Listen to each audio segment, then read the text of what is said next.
तो आ गए आप। तो भाई लोग कैसे हो? देखो मुझे पता है तुम कहोगे यार भाई यार द्रौपदी स्वयंवर पे कितनी वीडियो बनाएगा बस कर दे भाई। यार मैं नहीं बनाने वाला था, लेकिन भाई साहब कल मैंने जब वीडियो अपलोड की तो मुझसे पहले किसी गधे ने एक वीडियो और अपलोड कर दी थी, और भाई साहब द्रौपदी स्वयंवर पे ही, और भाई साहब ऑल टाइम अपडेट और ओम गणपति को भैया टारगेट करते हुए अगर उन्होंने रिप्लाई कर दिया तो भैया के सब्सक्राइबर बढ़ जाएंगे। ठीक है, तो मैंने देखी वीडियो, मैंने उस टाइम तो नहीं देखी, मैंने शाम को देखी, किसी बंदे ने मुझे शेयर किया।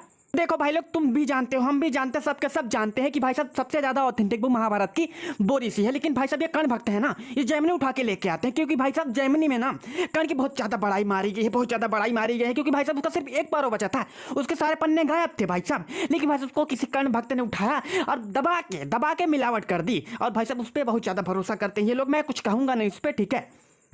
देखो पहले तो इसने बहुत सारी बुक का नाम बताया, इसमें रिजेक्शन है, इसमें रिजेक्शन है, ये है वो है, पता नहीं क्या क्या। मुझे तो लगता था भाई साहब बोरी से नहीं बताएंगे, लेकिन भाई साहब आखिरकार बोरी में बता ही दिया इन्होंने कि बोरी में क्षत्रिय कर्ण लिखा गया है, और कर्ण को भाई साहब सूत्रपुत्र कहा जाता है। तो मुझे पता है कि कर्ण भक्तों का बस हमेशा यही एक ही पॉइंट रहता है कि भाई साहब वहां पे क्षत्रिय लिखा गया है और कर्ण सूत्रपुत्र था।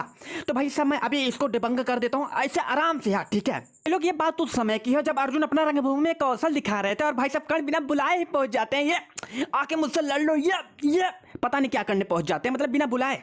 चलो ठीक है, जानने दो, छोड़ो, ठीक है। तो देखो मैं मानता हूं भाई साहब वहां पे भीम ने इनको कुछ बोला था सूतपुत्र कह के, कुछ ऐसा करके, लेकिन भाई साहब द्रोणाचार्य जी ने कहा था कि देखो एक राजकुमार से ही युद्ध कर सकता है, ठीक है। लेकिन उसके बाद भैया दुर्योधन ने इनको भाई अंग देश का राजा बना दिया, मतलब भैया जैसे ही इनको राजा बनाया वैसे ही ये भाई साहब राजकुमार अर्जुन से लड़ने के काबिल हो गए, यानी यहाँ पे ये छत्री बन गए थे, ठीक है। और यहाँ पे कर्ण के पिताजी थे वो सूत थे, ठीक है। लेकिन भाई साहब कर्ण अंग देश का राजा बनने के कारण भाई साहब वो छत्री हो गए थे, और तुमको पता है सब अपने काम से बनते थे, ठीक है। वहां पे वर्ड होता था, ना कि जात पात जितना ये 200-300 साल से हमारे यहाँ पे है, ठीक है। अब देखो मुझे पता है कर्ण भक्तों तुम यहाँ पे भी कर्ण को बचाने के लिए कुछ ना कुछ पॉइंट निकाल लोगे, लेकिन भैया इसलिए हम दूसरे पॉइंट पे चलते हैं जो बोरिस का हिंदी ट्रांसलेशन है, ठीक है। यहाँ पे साफ साफ लिखा है कि राजाओं का, ठीक है। यहाँ पे मतलब छत्री को राजा बना दिया गया, मतलब क्यों यहाँ पे, और आप जानते हो कि भाई साहब कर्ण अंग देश के राजा थे, ठीक है, इसीलिए उनको छत्री कहा गया इंग्लिश ट्रांसलेशन में, ठीक है। और यहाँ पे छत्री लाइक कर्ण जो लिखा गया है इसका मतलब ये होता है कि राजा कर्ण, ठीक है। इसके बारे में ज्यादा बकचोदी मत करना, ठीक है। तुम मुझे पता है कुछ ना कुछ यहाँ पे भी पॉइंट रखोगे, मुझे पता है, तो ठीक है रखो, हम फिर से तुमको डिबंक करेंगे। तो भाई लोग अब चले तीसरे पॉइंट पे बात करते हैं। यहाँ पे भैया यहाँ पे कर्ण खुद कहते हैं कि मैं क्षत्रिय धर्म का पालन करता हूँ और मैं क्षत्रिय हूँ। अब यहाँ पे भी तुम नहीं मानोगे, उद्योग पर सेक्शन 48 में जाके पढ़ लेना बोरिसी, और दोबारा बकचोदी मत करना प्लीज यार।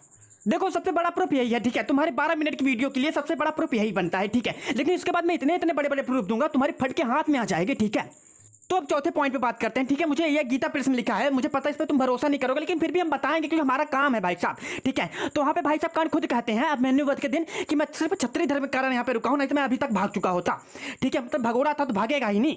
चूतिया लॉजी मुझे एक बात बता, ठीक है, मेरी बात एक बात सुन ले, ठीक है। जब अगर भैया अगर कर्ण को जाति पात के नाम पे ही अगर उनको रिजेक्ट करना था तो भाई साहब वहां पे 15 दिन क्या कर रहे थे, वो 15 दिन पहले क्या कर रहे थे वहां पे, अगर उनको पता, अगर वहां पे रहते तो उनको पता चल जाता ना यहाँ पे जात पात के नाम पे भैया रिजेक्ट किया जाता है, ठीक है। लेकिन भाई साहब जब वहां पे भैया सामने आए तभी उनको रिजेक्ट कर दिया गया, ऐसा क्यों बताओ मुझे। देखो यार 25वें पॉइंट पे बात करते हैं। धृष्टद्युम्न ने सभी राजाओं का नाम लिया था, कर्ण का भी नाम लिया था, और यहाँ पे भैया विष्णु सीताराम जिसने बोरी के आदि पर को पूरा लिखा था, इन्होंने ही पूरा खोज किया था, उस पर इन्होंने ही लिखा है उसको, ठीक है। इन्होंने अपनी एक बुक बनाई थी, उसी बुक में ना भाई साहब इन्होंने साफ साफ लिख दिया है कि कर्ण फेल हो गए थे, और इन्होंने ये भी लिखा था कि यहाँ पे जो भैया धृष्टद्युम्न नाम ले रहे हैं ना, वो जितने राजा पार्टिसिपेट करने वाले थे उनका नाम ले रहे हैं, मतलब कर्ण का भी नाम लिया इसीलिए क्योंकि कर्ण पार्टिसिपेट करने वाले थे, ठीक है। अब भाई इनकी बातें तो भाई झूठी बोलोगे तुम, इनकी बातें झूठ बोलोगे, एक नंबर के चूतिए हो तुम, क्योंकि भाई साहब इन्होंने ही ना आदि पर्व लिखा है पूरा बोरिसी का। तो भाई लोग मैं सबसे बड़ा प्रूफ रखना चाहूंगा, मैं ये बात फिर से बताना चाहूंगा, मैंने पिछली वीडियो में बताया था, इसमें भी बताना चाहूंगा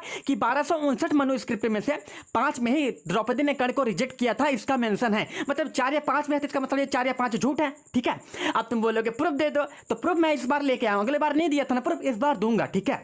तो ये देखो प्रूफ, ठीक है। इसको भी विष्णु सीताराम जी ने अपने बुक में लिखा है, और उसी बुक में ये भी लिखा है कि कर्ण फेल हो गए थे द्रौपदी स्वयंवर में, जिन्होंने पूरा आदि पर्व लिखा है बोरिसी का। भाई साहब सच बताओ ना तो सबसे ज्यादा मेहनत मैंने इस वीडियो पे की है। मैं भाई साहब इतना सर्च किसी वीडियो पे नहीं की होगी जितना इस पे की है आज। तूने एक प्रूफ मांगा था ना, मैं 2 प्रूफ देता हूँ, ठीक है। इनसे मिले, ये है या मैं महिंडल है, ठीक है। और ये बोरिसी के प्रेसिडेंट है, क्या ही बताएं, मजा ही आ गया ना। जानते तो होगे नहीं इनको, लेकिन हम जानते हैं ना। तो भाई साहब इन्होंने एक बुक बनाई थी इंटरपोलेशन इन द महाभारत, जितने भी इंटरपोलेशन थे बोरी के बनने के बाद, उसमें जितने भी इंटरपोलेशन थे, तो भाई साहब इन्होंने एक बुक बनाई थी जिसका नाम था इंटरपोलेशन इन द महाभारत, ठीक है। और सारे इंटरपोलेशन के इन्होंने डिबंक किया है, ठीक है। और उसी में से मैं तुमको प्रूफ दूंगा कि भाई साहब यहाँ पे देख लो, पहले आप ये देखो। ये लोग देखो, इन्होंने जो यहाँ पे लिखा है साफ साफ लिखा है, तुम पढ़ सकते हो भाई लोग, ठीक है। तो ये कह रहे हैं कि यहाँ पे देवनागरी की जो 4 मनुस्क्रिप्ट थी उसमें भाई साहब कर्ण का रिजेक्शन है, और नेपाली जो मनुस्क्रिप्ट थे उसमें से 3 थी और 3 में से 1 में था रिजेक्शन। मतलब यार समझ सकते हो ना, किसी कर्ण भक्त ने मिलाया होगा। अगर इतना प्रूफ तुम्हारे लिए बेटे सही हो तो चुप हो जाना, वरना मैं तुमको ऐसे लूंगा तुम्हारी, क्या ही बताऊं। जाने दो, मैं कह नहीं सकता क्योंकि यार धार्मिक चैनल है थोड़ा ना, मैं अपनी भड़ास निकाल नहीं पाता। मैं सोच रहा हूं एक नया चैनल बना लूं तुम सबके बजाने के लिए अच्छे से, लेकिन जाने दो, इस पर ही बजा दे रहा हूं तुमको। तो ये देखो, इन्होंने भी अपने book interpolation in the Mahabharata में भी लिखा है कि कर्ण भाई साहब फेल हो जाते हैं द्रौपदी स्वयंवर में। लेकिन भाई साहब यार तुम ना ये कर्ण लाइक छतरी वाला चूतिया पर कब बंद करोगे, मुझे समझ नहीं आ रहा। मैं तुमको भाई साहब कितना बजाऊं लेकिन तुम सुधरने वाले नहीं हो कर्ण भक्तों, ठीक है। लेकिन सुधर जाओ यार, सुधर जाओ प्लीज यार। मैं कर्ण भक्तों का स्पेशली नहीं बोल रहा है, लेकिन ये जो चूतिया फैला रहे हैं ना, जो हमेशा भोसड़ी वाले मिसलीड कर रहे हैं, इनको देख के मुझे गुस्सा आता है और मैं अपना कंट्रोल नहीं कर पा रहा, इतने गुस्सा आता है मुझे। हाँ सुनो मेरी बात, अगर तुम्हें इन दोनों बुक का लिंक चाहिए तो मुझे कमेंट मारो, मैं पिन कर दूंगा इन दोनों का लिंक, ठीक है। तो जाके डाउनलोड करके पढ़ लेना दोनों का, ठीक है। दोनों में साफ साफ मेंशन है कि भाई साहब कर्ण फेल हो गए थे, और ये दोनों बोरी के ही भाई साहब मेंबर हैं। चलो एक पॉइंट और लिख लो, अगर माधवा 4 जी के हम कमेंट्री को देखते हैं तो भाई साहब वो भी कहते हैं कि कर्ण द्रौपदी स्वयंवर में फेल हो जाते हैं, ठीक है। रुको एक पॉइंट और लेते जाओ यार, जरूरी है भाई साहब। श्री राजगोपालचार्य ने भी अपने बुक में कहा है कि भाई साहब कर्ण फेल हो जाते हैं द्रौपदी स्वयंवर में। रुको एक पॉइंट और लिख लो यार, महेंद्र दत्ता जी को जानते हो, हाँ उन्होंने भी अपने कमेंट्री में कहा कि भाई साहब कर्ण भाई साहब फेल हो जाते हैं, भगोड़े कर्ण फेल हो जाते हैं द्रौपदी स्वयंवर में।